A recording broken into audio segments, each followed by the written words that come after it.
Hey guys, Ben here from the Fibreglass Factory. Today I'm just talking to you about some common mistakes that DIYers might face.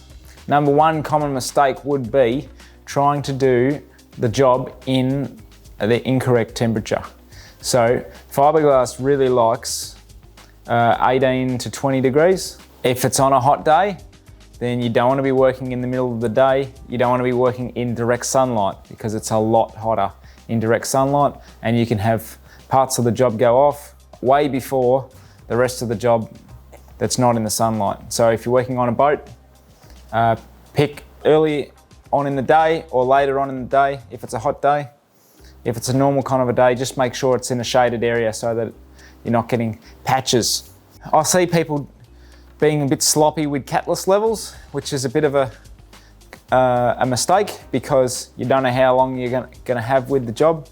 You've got to mix very small amounts at a time if you're not getting the right catalyst levels. And you can also have an issue where you prevent it from going off 100% if you're over catalyzing it or under catalyzing it. It's got to be between 1 and 2.5% when you're mixing catalyst levels.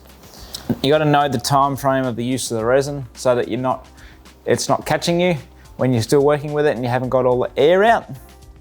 Making sure you're getting all your air out of the laminate properly. So using a roller or just wetting it out nice and wet with a brush, and using the right size brush for the job.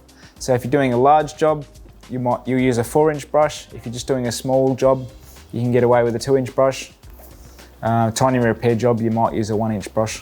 So my last tip is if you're not preparing a mould to release off properly, that comes with inexperience. When you're going to make a part off a mould that you're unsure of, then you need to make sure it's prepared properly, which is wax and multiple coats of PVA to give you a proper release. Just 1 or 2 coats of wax without the PVA is not good enough, and you'll often have problems. So thanks very much for watching. See you on the next video.